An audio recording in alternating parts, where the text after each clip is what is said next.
আজকে হচ্ছে বাসায় বিরিয়ানি রান্না করব, তাই হচ্ছে 1 কেজি চাউলের একটা প্যাকেট নিয়েছি শাঁসি, আর হচ্ছে একটা রাঁধুনি মশলা নিয়েছি, বিরিয়ানির মশলা। তো যাই হোক, হ্যালো এভরিওয়ান, আসসালামু আলাইকুম। আশা করছি সবাই ভালো আছেন। এই তো আমি চাউলগুলো ধুয়ে পানি জড়িয়ে নিয়েছি। পানি জড়ানোর পর হচ্ছে আমি এখন চাউলগুলোকে ভেজে নিচ্ছি। আমি চাউলগুলোকে হচ্ছে তেলের মধ্যে কিছুক্ষণ নেড়ে চেড়ে ভেজে নিব। ভাজার পর এটা এক সাইডে রেখে দিব, রেখে দিয়ে অন্য একটা পাতিলে হচ্ছে আমি তেল দিয়ে দিব। আগে কিছু বেরেস্তা করে নিব এই তেলের মধ্যে। এই পাত্র হচ্ছে আমি বিরিয়ানিটা রান্না করব। তেল ঢেলে দেওয়ার পর এই যে আমি কিছু পেঁয়াজ নিয়েছি, পেঁয়াজগুলো হচ্ছে আগে বেরেস্তা করে নিব। বেরেস্তা করা শেষ হয়ে গেলে তারপর এগুলো উঠিয়ে নিব। আমি হচ্ছে আজকে সাদা বিরিয়ানিটা করব না, আজকে হলুদ বিরিয়ানিটা করব।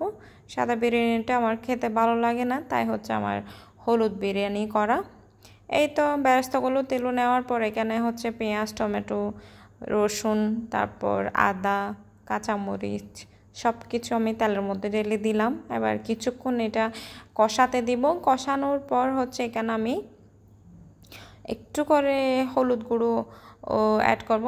আগে হচ্ছে মাংসগুলো দিয়ে দিব। এই যে আমি মাংসগুলো এখানে অ্যাড করতেছি। মাংসগুলো অ্যাড করার পর নেড়ে চেড়ে দিয়ে তারপর হচ্ছে সবগুলো একসাথে মিক্স করে একটুখানি হলুদ গুঁড়ো দিব, বেশি দিব না, অল্প অল্প দিব, জাস্ট অল্প একটু। এই তো দিয়ে দিলাম। তারপর একটু নুন দিয়ে ওই যে বিরিয়ানি মশলার, রাঁধুনি বিরিয়ানি মশলার প্যাকেটটা ওখানে ঢেলে দিলাম। প্যাকেটের ভিতর কিন্তু সব কিছু থাকে, দারচিনি, এলাচ, মানে সব কিছু মশলাই ওখানে থাকে, আর বাইরের কোনো মশলা অ্যাড করতে হয় না, তাই হচ্ছে এটাই দেয়া। এই তো কিছুক্ষণ ডেকে দেওয়ার পর মাংসগুলো কষানো হয়ে গেছে। এখন হচ্ছে আমি ওই ভেজে রাখা চাউলগুলো হচ্ছে ওখানে ঢেলে দিব।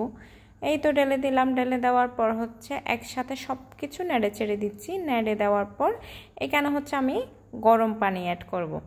এখানে হচ্ছে আপনারা কোনো দিনও ঠান্ডা পানি অ্যাড করবেন না। ঠান্ডা পানি অ্যাড করলে হয় কি, চাউলগুলো মানে হতে চায় না, একদম শক্ত শক্ত থেকে যায়। তাই হচ্ছে গরম পানি অ্যাড করলে তাড়াতাড়ি হয়ে যায়, একদম সফট একটা ভাব আসে, তাই হচ্ছে গরম পানি অ্যাড করা।